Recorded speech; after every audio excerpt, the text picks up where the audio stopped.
start again. Good afternoon to all of you there in Slovakia. I am here in Washington, and I'm so happy to be with you.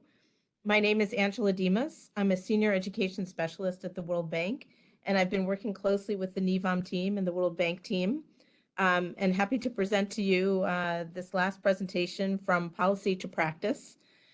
During the course of the day, we've presented analytical work in the form of lessons learned from curriculum reform policies and policy implementation measures from other European countries that served as relevant good practice examples for Slovakia. You can advance the slide, please. We then provided policy advice and recommendations around 5 thematic areas that you just heard from Jordan. And now I'll be presenting how to operationalize or put into action the policy advice and recommendations to facilitate implementing the reformed national curriculum and digital transformation. So the next slide, please. And I'm going to skip these because these are the thematic areas that were just reviewed with you in the previous presentation. So the methodological guide, the information I will be conveying is captured in this methodological guide, which will be available to you and has been translated into Slovakian. I understand there's a web page on the NEVOM site that you can see all of the presentations and papers. So the methodological guide provides specific guidance on the implementation and management of the proposed curriculum reform recommendations. It focuses on concrete steps to be taken that facilitate the transfer of the enhanced curricular framework from the central level to the regional level and then to the schools. It contains guidance for something like 11 specific recommendations. I'm not going to go through all 11 recommendations because we are short on the time that I have, but we'll go through 8 of them. And each recommendation has an easy to read guide set up in table format that identifies the action to be taken or, what should be done, the duration of the action, for example, if it's a one-time action or if it's a reoccurring action over a period of time, when it should happen, and then, of course, who is responsible and how to go about taking action. Now, I imagine in this audience, we have at least 3 types of stakeholders, your education policymakers, the technical experts and managers at both the regional and school level, and then, of course, the teachers who are frontline providers and the ones who really make learning happening in the classroom. So each has an important role to play in communicating, capacity building, in managing and supporting the actual implementation of the curriculum to frontline implementers, as well as to your clients who are the students and the parents. And you can advance to the next slide, please. So this slide is a review of the main recommendations you just heard about in the previous presentation. And so for the interest of time, I won't go through these here, but what we're going to do is take them one by one on the next slides. So please advance to the next one, please. Okay. So experience accumulated in other countries, as well as lessons drawn from Slovakia's own experience, point to the acute need for policy consistency, the sustainability of policy implementation, and mitigation measures against the risk of designing and implementing unfinished reforms. The proposed set of implementation protocols recognize previous curricular reform efforts in Slovakia, and in particular, the importance of gaining the support of teachers and other education professionals in the process of curriculum reform. And it proposes a gradual approach to laying down a set of stable but adaptable curricular frameworks. So, as a first step, it would be important for the Ministry of Education, or NEVOM, to commission an external check on the consistency of the curricular policy that should be completed before the beginning of the coming school year, the 2023-24 school year. And Ministry of Education and NEVOM commissioned regular external surveys to institutionalize feedback from teachers and principals. This is important to make sure there's consistency on the learning objectives and the learning areas or the subject education content, including inter and intra-curricular coherence. So it's always good to check back with the teachers and the principals to make sure that they have that they're realizing that the learning objectives are consistent. And if they don't see consistencies, that they can report it through these external surveys. But it's also recommended to do the same for collection of ongoing feedback from developing online platforms. So this is a way of providing a regular form of feedback, not just waiting for the surveys, but when there's issues affecting the delivery of the curriculum at the school level, it's important for teachers and others who are providing lessons to be able to report, for example, inconsistencies in policy that they are recognizing, issues with the curricular framework that may be affecting the attainment of the learning objectives. The regional support centers also have a role to play here by collecting feedback from teachers during training sessions and making them known to the system. So to capitalize on the work already done by the one-off consultative bodies, such as the Central Commission for Pre-Primary and Primary Education, and, for example, the Pupils Advisory Committee, the ministry should consider taking steps to gradually transform them into something more permanent. The primary functions of the consultative bodies in the piloting stage of the curriculum reform process has been to turn the newly introduced curricula into stable but adaptable curricular frameworks, which helps with sustainability and continuity. But they can also, excuse me, evaluate the education content to ensure its social and technological relevance, for example, to propose corrections in the pilot stage, and for further updates and upgrades whenever relevant or needed. Okay, so we can move to the next slide. Great. So assessment is a key instrument that serves any curricular policy and certainly central in a curriculum reform process. A reliable student assessment system utilizes both formative and summative assessment practices. The adaptation of a student assessment system to a renewed curriculum framework is challenging.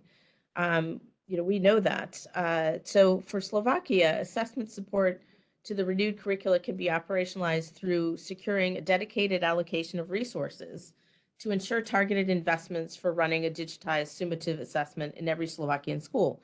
So here we have new curricula, new assessment. We're moving towards digitalization, and there needs to be targeted funding to make sure that this happens and each school can participate through digitized assessment. Targeted investments securing that the infrastructure requirements are there are also important.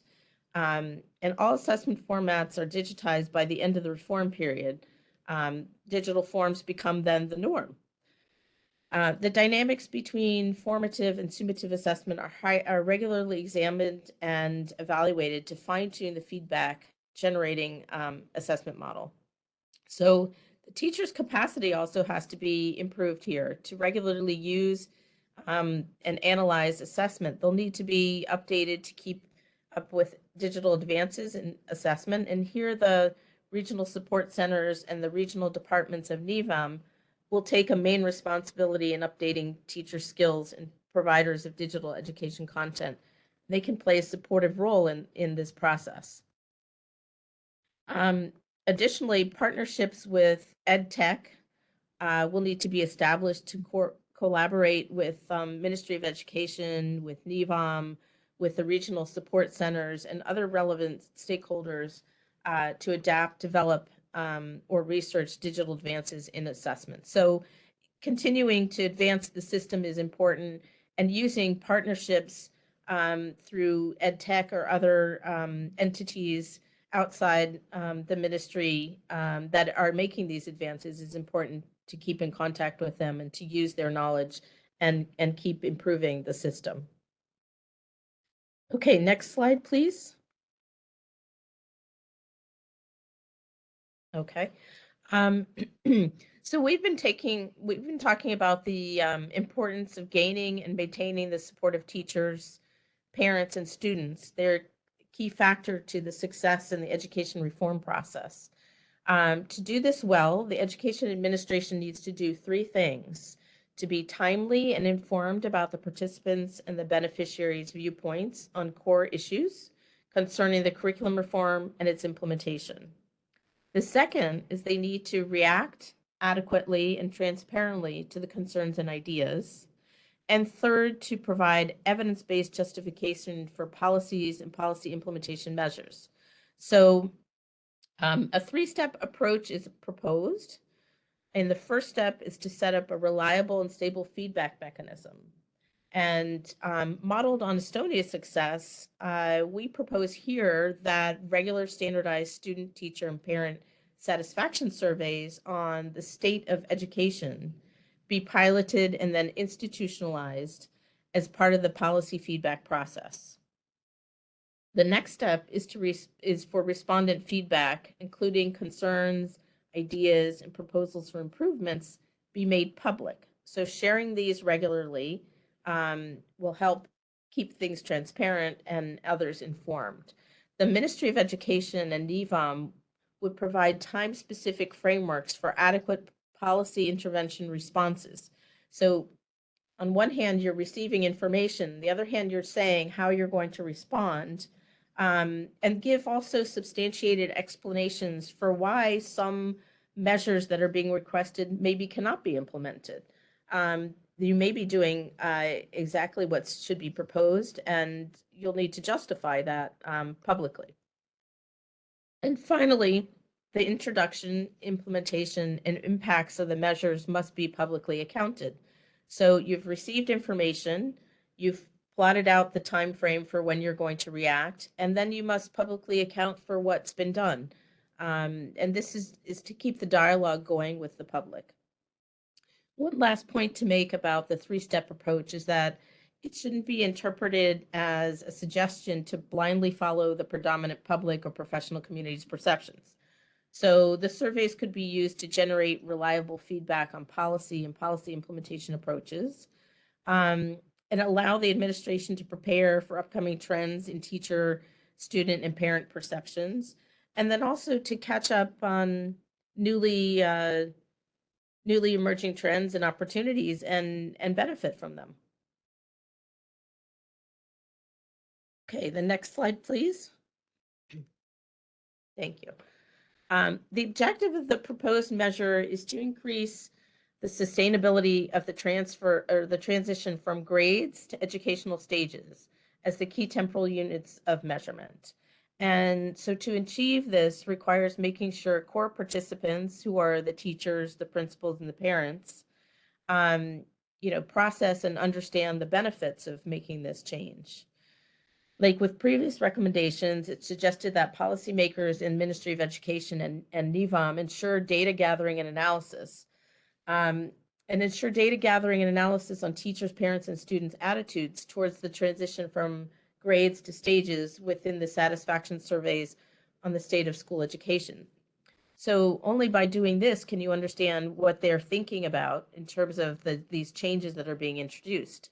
You may need to target support and training for teachers that may be a little bit resistant to change or have nostalgia for the old way of doing things, especially those who are considered maybe the influencers in the school. And then also fine-tune information campaigns for public specially targeted to maybe parents who also feel the same way. They like the way things were done in the past and may be a little bit resistant to change. Not all of us are on the same track when new things are being introduced. So to keep those things in mind and put steps in to mitigate those risks. Okay, we can advance to the next slide, please. So the regional support centers must become part of the regional school education ecosystems. They're something new, and neither the teachers nor the principals should see them as external or competing agents. So they're there to support the system and have a function to play. Piloting of the regional support centers, setting up their governing bodies, and proposing amendments to legislation for their legal recognition are all steps that can be taken to institutionalize the regional support centers. As the clients of the regional support centers, schools have the responsibility to kind of start shaping the regional support centers' priorities and agendas. And this requires that schools become the main stakeholders of the regional support centers, and that local teachers and principals perceive them as their primary support structure that they can rely on.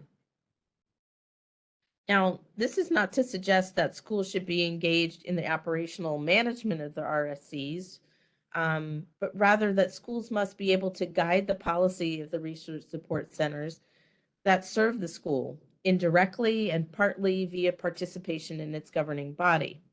Now, to this end, Portugal provides an example, and you may have heard some of this when Jordan was presenting, but we'll see on the next slide that the Portuguese, you can advance to the next slide. Yeah. So the Portuguese teacher training and methodological support centers have a similar function to the regional support centers in Slovakia. They're decentralized and they're organized to serve school clusters. The school cluster principals actually form the board of directors of these 91 training and support centers in Portugal. And the way each center functions reflects the specific needs and challenges faced by its stakeholders, the schools that are clustered to each of these support centers. Now, the regional training plan of each center is developed by the school and the cluster that are served by the respective centers. They have an independent relationship in that the schools served by the respective centers influence their work program based on their specific needs. And the centers are then able and keen to respond. Sometimes they respond to ad hoc requests, and they can arrange for external contributions from academia or experts on specific topics, such as equity and inclusion or digitalization, anything that the school may need at that time. Okay, we can advance to the next slide, please. So securing the completion of curricular reforms requires the internalization and implementation of those curricular reforms at the regional school level.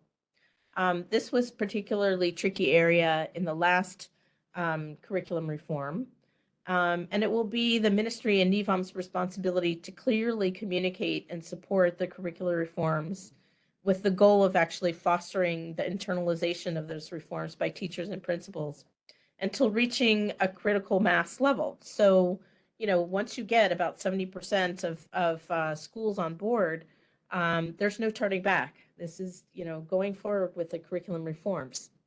One of the most important steps is to commission an independent representative survey or some other type of scientifically based research that measures teachers and principals' level of understanding of the renewed curriculum, their acceptance of it, their internalization of it, and the ability to act in accordance with objectives of the renewed curricula.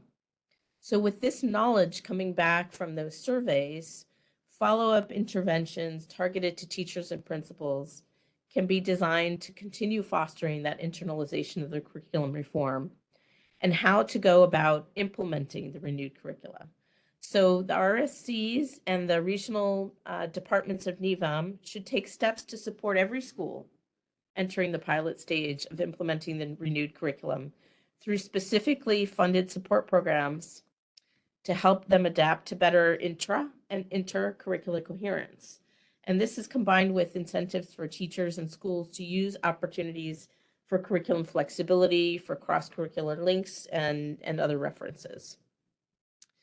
Additionally, it's important for Ministry of Education and NIVAM to allocate resources and discretion to select number of regional support centers and regional departments of NIVAM to pilot test kind of viable coordination support system. So they have a role to play with the schools, and that coordination among the regional support centers and the regional departments of NIVAM plus the school needs to kind of be worked out. It's not always going to flow perfectly from day one. So to test viable coordination and support system that they're going to be providing is also important. We can advance to the next slide. Okay, Here, we're talking about digital transformation of education, and this is already claimed a central role in modernization of education policy of every EU member state. And here, the main actors would be the regional support centers and the regional departments of NIVAM. And the proposed measures target support for the teachers and principals to help them internalize aspects of digitalization, digital transformation, and will assist them to deploy and implement the renewed curricular frameworks at the school level. So, these support programs would be customized by the regional support centers and should be provided at least in two ways: with regular capacity building for principals and teachers to help them keep up with technological developments, and then in turn use them for enhancing teaching and learning environments. And the second is regional continuous teacher training to assist teachers in the digital platforms and tools being provided for resources, for example, to access content, educational content, digital analytics for assistance in personalizing formative assessment, and then also in the management of the schools. So, for example, in various aspects of the educational process, teachers may be more regularly using digitized programs for either assigning homework, collecting homework, communicating with parents, and all of those things will be new for teachers. To some extent, some teachers have great familiarity with these types of digital platforms and tools, but others don't. So this should be taken into account when thinking about support or customizing how the support would come from the regional support centers to the schools, or the regional departments of NIVAM to the schools. Okay, so the last recommendation we have is on the next slide. Okay, so the regional support centers must also nurture managerial and instructional leadership to schools that will implement the enhanced curriculum. And this would mean that the RSCs shall become kind of the proactive facilitators for schools for introducing new education science-based approaches to teaching and learning, and then also foster and validate and mainstream education innovation. Some of the actionable steps can be introducing leadership or fostering programs with the development programs of each of the RSCs. So delivery of regular peer-supported and expert-supported programs accessible to all education managers in the region could be another area that's covered by the respective RSCs. ROS RSC program that encourages the piloting and dissemination of innovative education approaches, collaborative approaches, and exchanges among the RSCs will also help. When there's innovative techniques, they can share across the RSCs. And then the RSCs should take a lead on jointly with schools that they serve in promoting initiatives for development of plans and the application, for example, to programs that are sponsored through the EU or international projects. And this can be done in coordination or in support with the Ministry of Education and NIVAM, who could then take the guiding role in making sure that the RSCs know about these opportunities, and also to allow the RSCs to network and share their experiences, and they can apply to other programs that can also support the schools.